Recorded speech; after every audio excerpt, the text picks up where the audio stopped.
Chris. It's me again. It's James Adair with Sierra Pacific Mortgage. I'm a mortgage loan originator, and welcome to another episode of the Equity Accelerator podcast, where I'm joined by my co-host from Spokane, Washington, Chris Angel. Yes.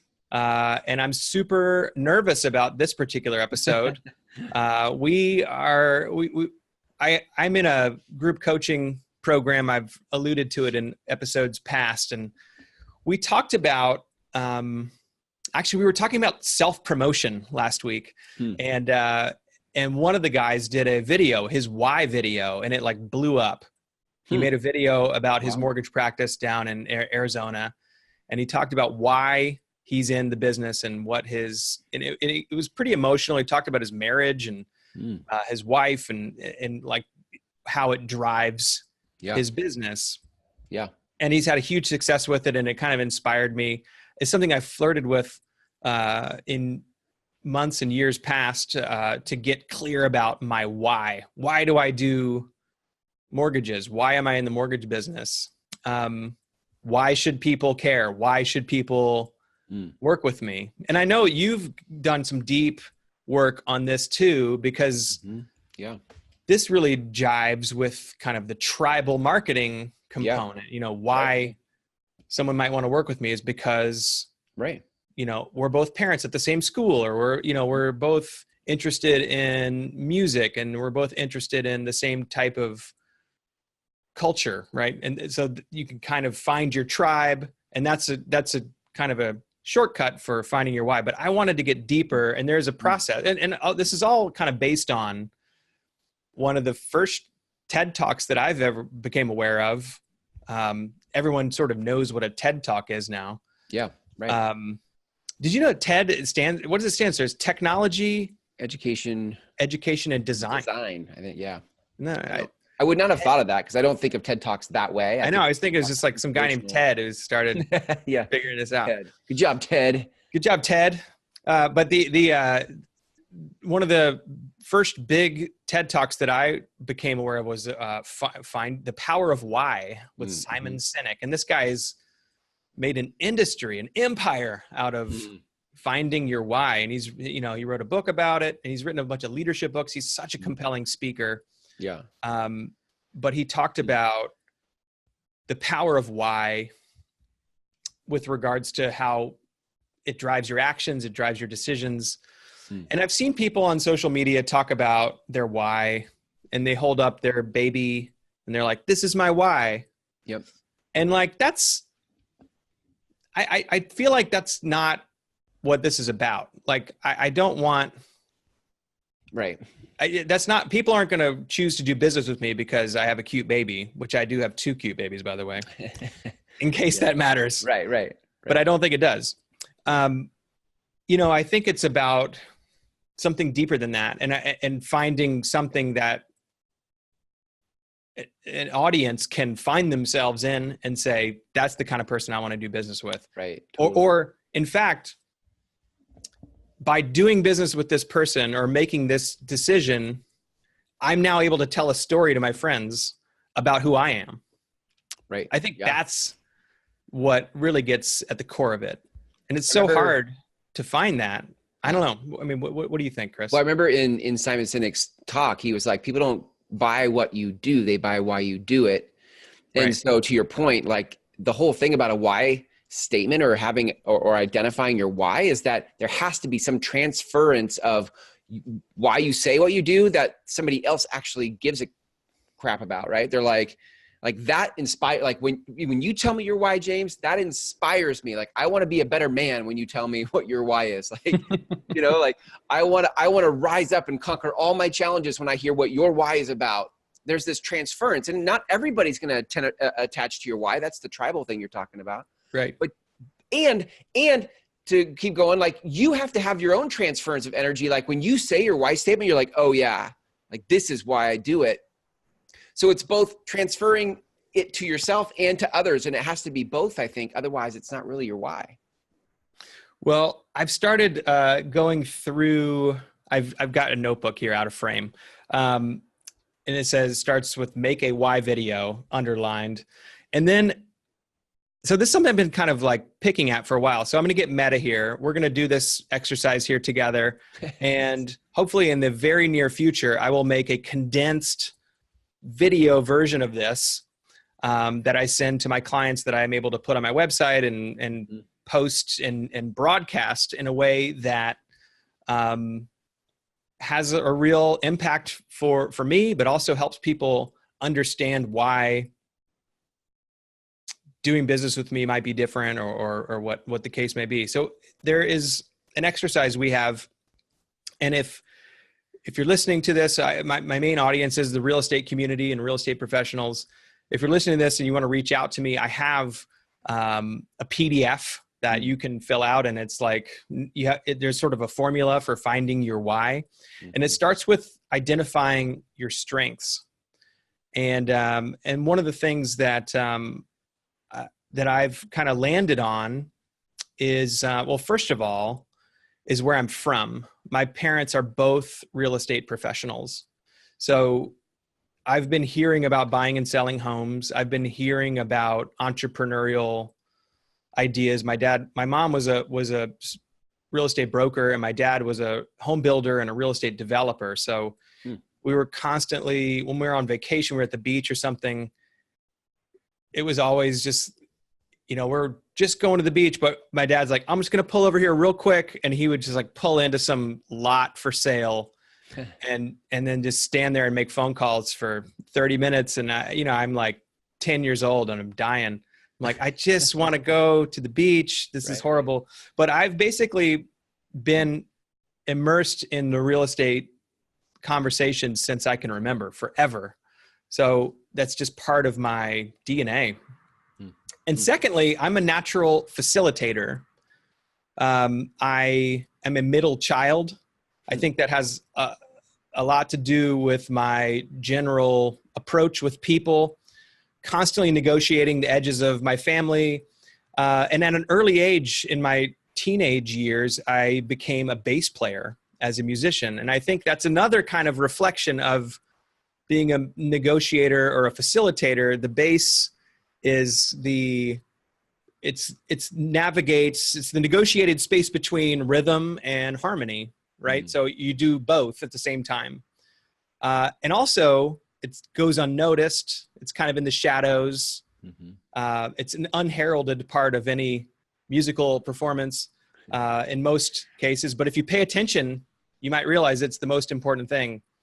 And my theory is that the mortgage is like the baseline of your financial life. Like it's the part that's between your real estate assets, your cash flow, your debts, and your ability to save, right? So it's this. Yeah, I love that metaphor. I've kind of I keep finding my way into these situations in life where I can, and for me, it's just natural. I feel like doing mortgages for me doesn't really even feel like doing work. I mean, it just comes so naturally to me. So that's one of my strengths. And before I got into mortgages, my previous job was, as I was also trying to do my band in the 90s, I worked in television production. So, the thing you have on your head right now, the earphones, and I wore one of those all the time because I was a production assistant in a TV studio in North Carolina. And TV production is like it's orchestrating a complex system of really simple tasks that happen at the same time and in concert with one another. So there's the audio guy who's just like doing microphones. There's the lighting person who sets it up and really is just waiting for something to go wrong. If nothing goes wrong, then they don't really do anything. So they're like, before the thing happens, they set up the lights. There's a set person. There's a teleprompter person. There's a floor manager. There's the the person that flies in the tapes and the digital carts. And so there's all these pieces that come together and get put into one finished product, which is a television show. Yeah. And so I thrived in that environment. And I was, mostly I did something called assistant directing, which is basically managing all the pieces and running stopwatches on everything and having the list of, the show opens on this camera one, we're going to read this script, and then we're going to throw it to tape, Wow. tape player B. Crazy. And so I just knew all the next steps, and I would just prepare everybody for the next step.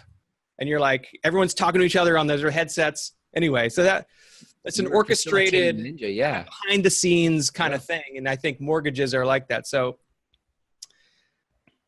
I don't know, like I've created my practice in a way that is unique. Here's what I've written so far.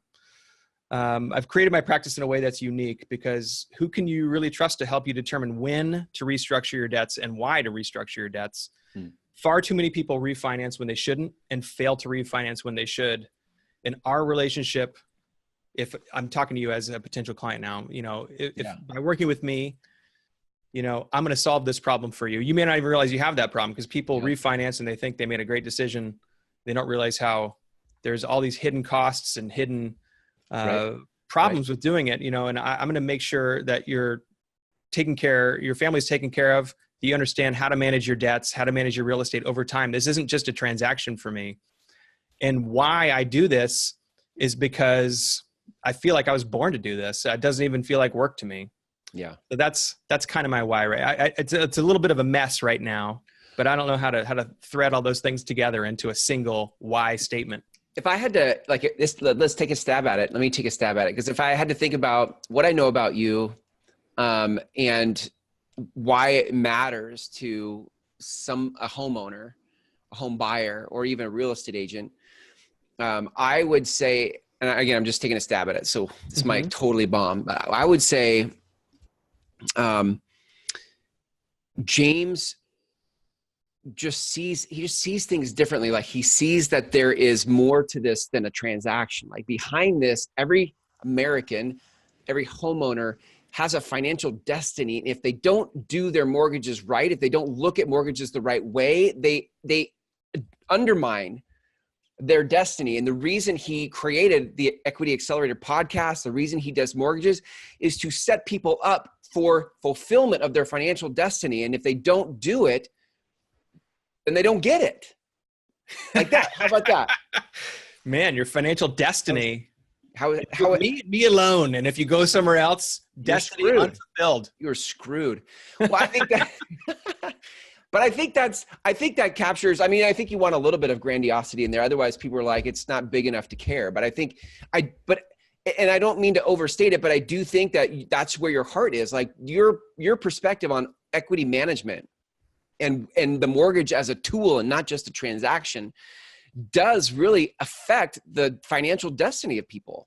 It does. And you can't just go to some online, mortgage company that's going to quote you some great rate and get the same type of pathway to financial destiny. You're going to get a transaction maybe at a good rate, but you don't get somebody in your corner that helps you chart the path to your financial destiny. That's right. I mean, so I keep thinking of the original Simon Sinek where he uses Apple as his main example, and why people choose to buy Apple products. And they came up with that really iconic tagline, think differently, right? We're for the rebels. We're for rebellious people who are thinking differently and doing something different. And they became tools. They became the preferred product for the creative class, people who are in marketing, people who are in advertising, people who are in design, people who have to be on the cutting edge of thinking, and so but people bought Apple so they could show other people that they were like that too. It became an identifying thing by buying it, by having the white plugs in your ears. Right. It tells people you're an Apple guy. Yeah. So that's what I want to try to find something that people can sink their teeth into when they buy. That's the thing about these mortgage decisions. They're very private. Yeah. And, but I want people to, when they hear me speak about why I do this, to find themselves saying, man, I want them to completely understand that, it's not just about the lowest rate. I'm committed. I mean, I'm starting to try to figure out when I'm talking to people and I feel like they might not understand what it means to work with us, Right. that, you know, I am committed to finding them the lowest possible rate that I can command. And it has more to do with market timing and their own credit profile than anything. But understand that I'm going to get you the best possible rate that you can get. Yeah. What else is important to you? Is that the only thing that's important to you? What else is important to you? Right. I think I agree. I think that I've always been frustrated by the why conversation, because it's so many people can't find their why in it, right? Like it's a very abstract conversation. Mm-hmm. And so then when I hear what their stab at a why statement, I'm like, that's not really it, because I'm not inspired by it. Like, I don't get that you're inspired by it. I'm not inspired by it. And then we're like, I don't know what my why is. So if I can, I would just, here's at the inner of these things. So I think when you get clear about the problem you see in the world, you distinctly have a point of view that filters the problems you see. Like how people use a mortgage is a problem. They're missing the entire thing. They don't even see it. Like they're missing it. And so you see a problem, and attached to that problem is some pain, mm-hmm. right? And then on the flip side of that, on the exact mirrored on the other side of it is what's possible. Like they don't have to live this way. This is what would be possible. And I see it. They don't see it, which is why you have a why, because you're like, oh my God. And then you see a pathway to bridge those gaps of what's broken and what's possible. And so you came up with a solution, equity management. And inside of that, that's the how. So if you go back to Simon Sinek's thing, it's like what, how, and why, right? Right. Why is in the middle. It's the underpinning of everything. And then the how. The how we do it. And then there's what are we doing? Is that right? What do we do? Like what we do mortgages. That's what we do.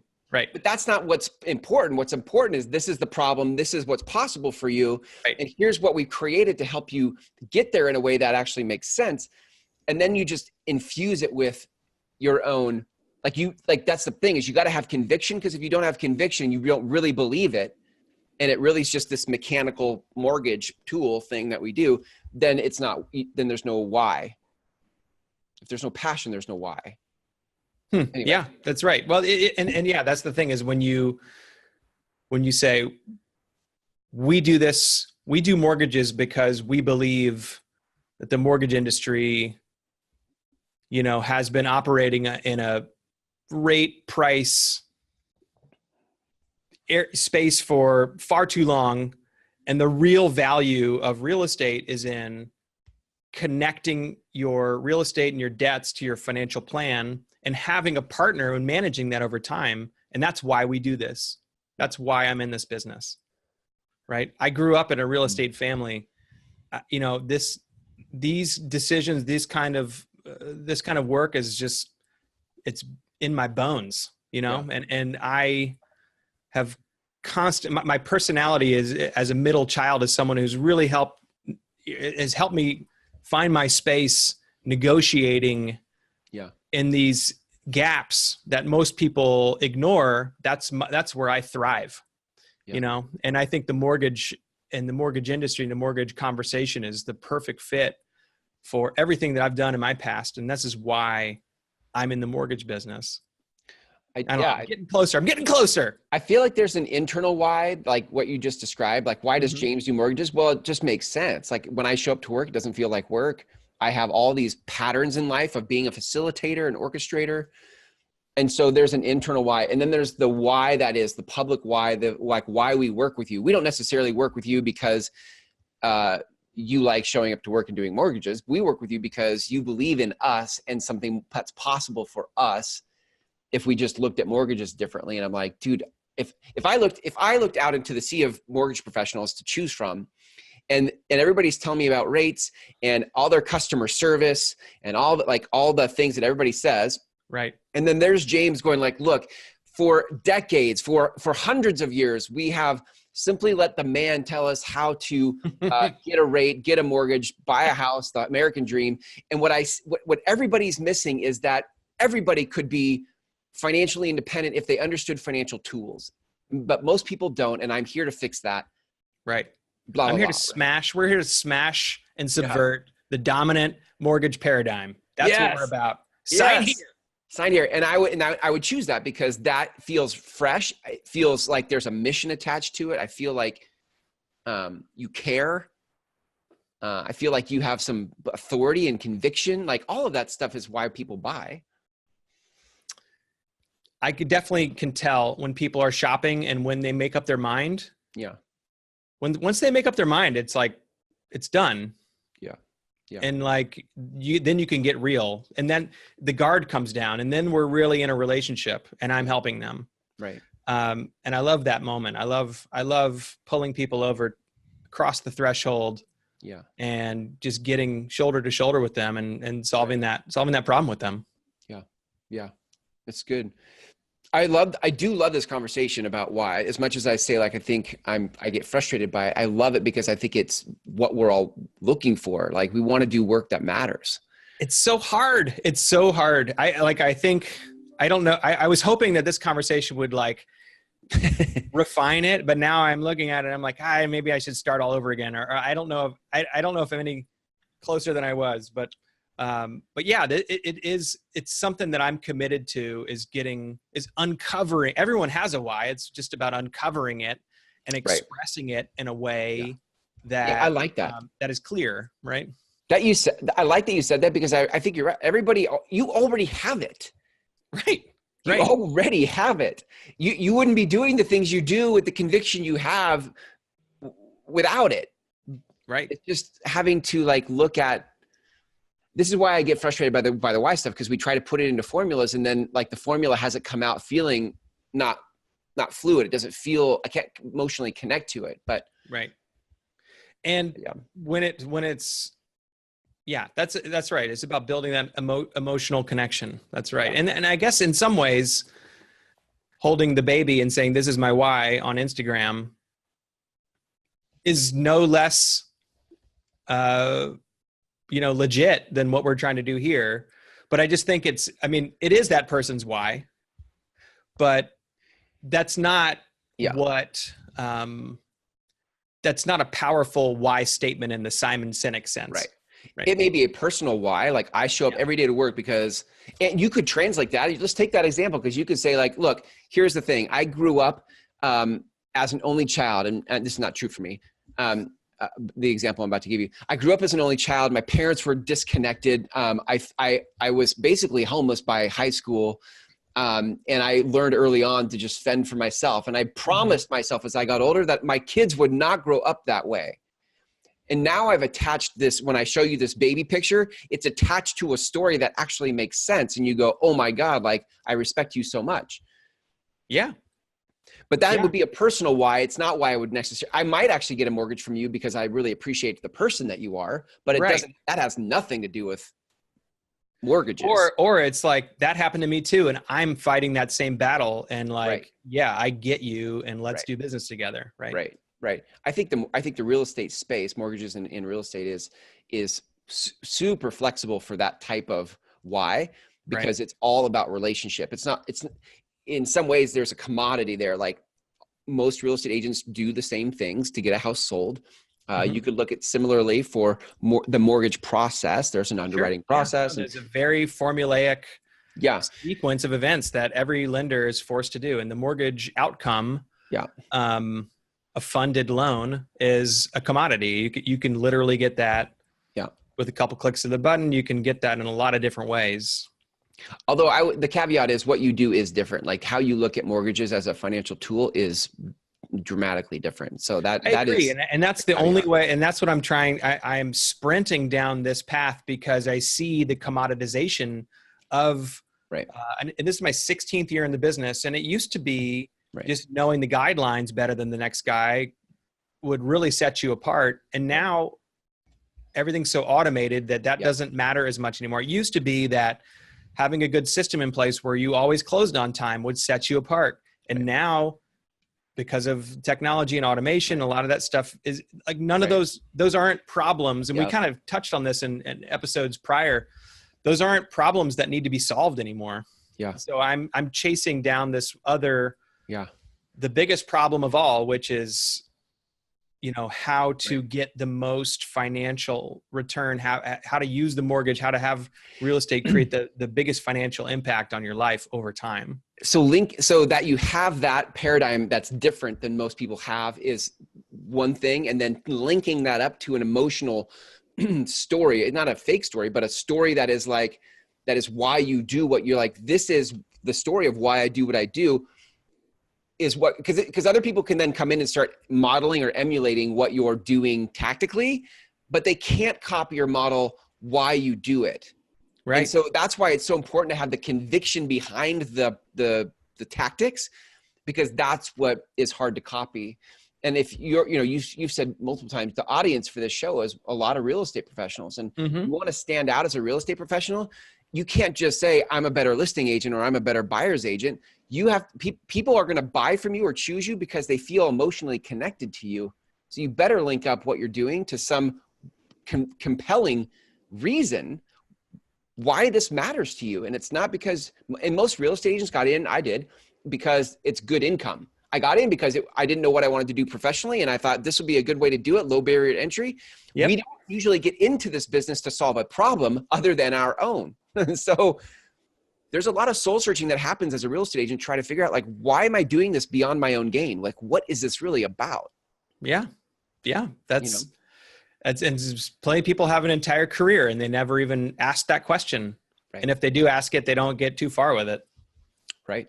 Yeah. It's hard. It's part of the process. It's part of the journey. Anyway, I'm so glad that, and this is something that I feel like this is something you've been really strong in is that emotional thrust as a speaker, as a performance coach, and now as a, podcast co-host and producer and marketing producer. It's been fun to be a part of. And that's that I was hoping that this episode would shake out this way, but anyway, I'll keep kind of picking away at it. And if you're listening and you want to see what I've come up with, please email me. It's james@pdxhomeloan.com and say, send me your why video, and I'll send you that'll give me the accountability I need to or if you're watching this on Facebook, just post it, post a comment, say, send your why video. Nice. When I do it, I'll put it on the link in the show notes. That's good. Yeah. That's good. Way to call yourself out on that one. Whew.